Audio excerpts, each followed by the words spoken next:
Parfois, quand tu dis aux gens que tu fais de l'hypnose, ils voient Mesmer au Zénith et ils se voient presque en train de faire la poule en slip sur une scène. Et en fait, c'est pas ça, déjà, parce que ça, c'est plutôt de l'hypnose de show, hein, qui se rapproche finalement plus de la prestidigitation, du mentalisme, ce qui est très chouette aussi, hein, mais là, on parle plutôt d'hypnose médicale.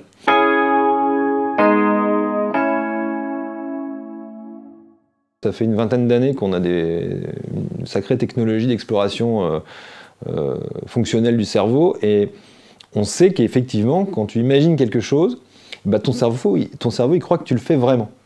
Donc si par exemple je te dis viens demain matin, je te mets dans un IRM et tu manges une fraise, moi je vais voir au monitoring des zones de ton cerveau qui s'allument.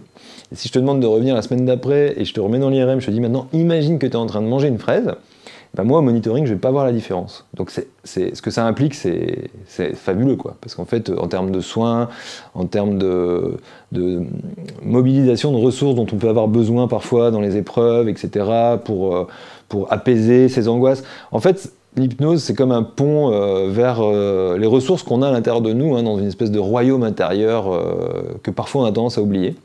Il faut comprendre aussi que l'hypnose, c'est aussi un état naturel de conscience, c'est-à-dire que dans une seule journée, tu passes par plusieurs états de conscience modifiés, c'est comme ça que ça s'appelle.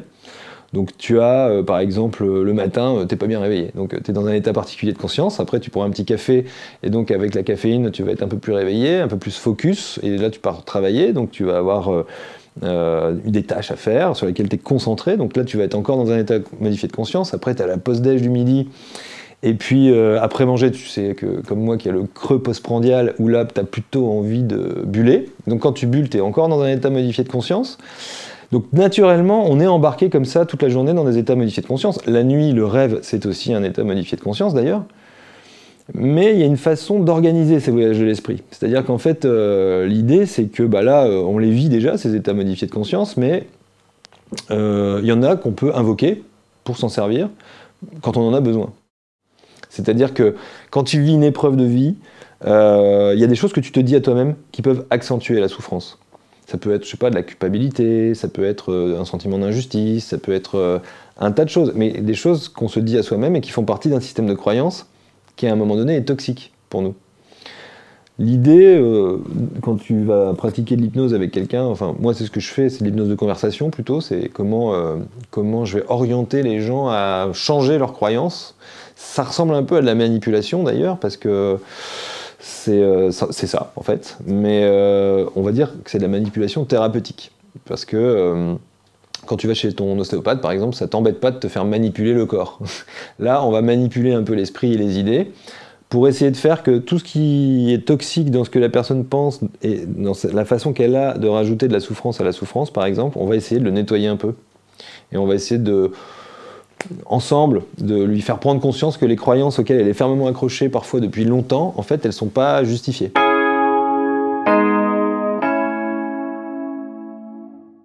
Un patient que j'ai rencontré pendant le premier confinement, à qui on avait coupé tout espoir. En gros, il a entendu qu'il passerait pas le week-end, parce que cancer métastasé, avec des métastases cérébrales, était quand même très difficile. Et ben ce patient, il est prostré dans son lit en position fétale, parce qu'évidemment, il s'est pris tout ça dans la tronche. Il se trouve que cette personne, à un moment donné, je sais plus du tout quoi lui dire, en fait, parce que je sèche, quoi, sur une situation comme celle-là. Et donc, quand je sais pas quoi dire, des fois, je demande aux gens, qu'est-ce que c'est votre truc? Et là, en l'occurrence, il me dit, moi, mon truc, c'est la musique. Ok, comme je suis moi aussi musicien, ça match direct. Donc voilà, ça y est, on a trouvé un point. Et donc, il me dit, bah oui, moi je fais de l'accordéon avec ma compagne, on organise des festivals dans le centre de la France depuis 20 ans, et ça me manque. Et effectivement, ça lui manque. En plus, il a une partie de son corps qui est paralysée à cause de ses métastases cérébrales, etc. Donc, mais je pars du principe qu'il y a toujours des solutions à trouver.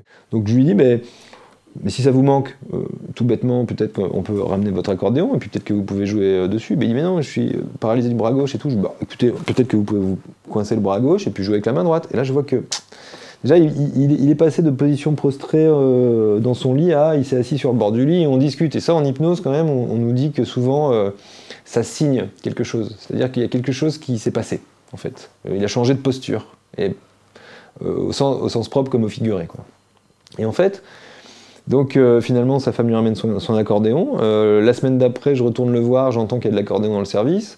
La kiné commence à bosser les exercices de kiné sur l'accordéon. Il récupère du coup 80% de la mobilité de son bras avant de la récupérer complètement dans les semaines qui ont suivi. Mais tu as bien entendu qu'en fait il a passé le week-end. Et non seulement il a passé le week-end, mais là, je l'ai encore eu il y a quelques semaines au téléphone, et c'était il y a 3 ans.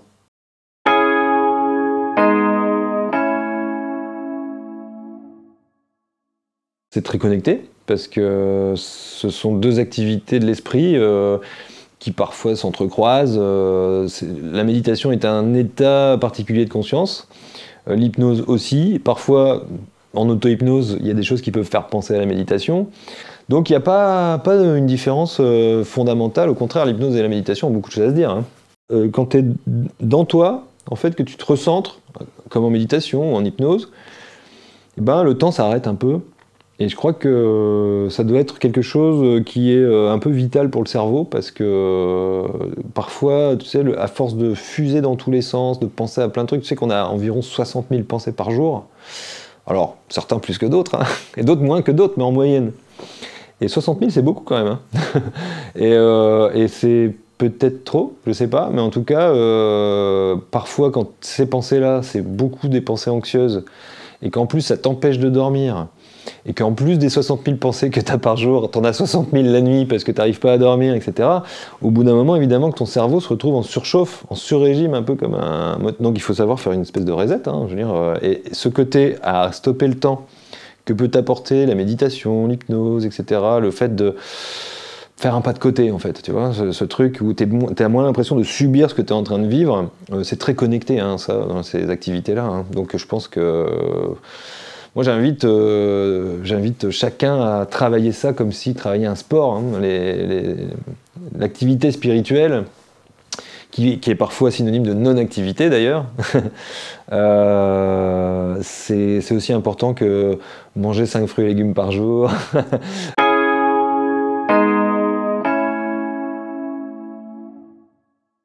Bah, j'ai eu envie de les construire un peu, ouais, comme je voulais que chacun ait une spécificité quand même, soit vraiment de tendresse très particulière. Par exemple, il y en a un qui s'appelle Cocon, où c'est vraiment ça, quoi. Je me disais, c'est bien si on peut réussir à se retrouver dans un état où tu te sens vraiment ultra enveloppé, englobé, et où tu te dis, bah, après tout, je suis bien là, dans cet état-là, et en fait, je peux me laisser aller à dormir. Déjà, un des trucs de base, c'est de ne pas se donner l'injonction de dormir, évidemment, quand tu vas te coucher, sinon ça devient un problème supplémentaire.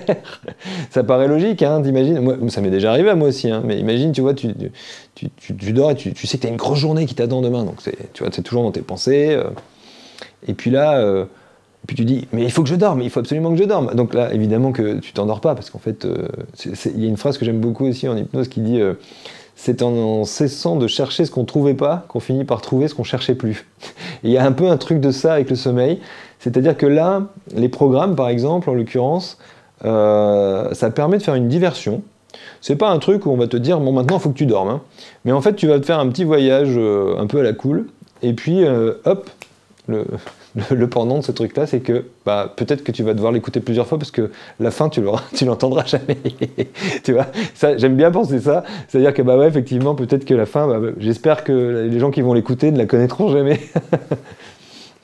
Si vous avez envie d'en savoir plus, je vous invite à découvrir le programme Voyage Nocturne que j'ai conçu pour Petit Bambou, et éventuellement à me retrouver sur mon site internet lepsychiparle.com, ou à lire le bouquin que j'ai sorti très récemment qui s'appelle Le Royaume intérieur.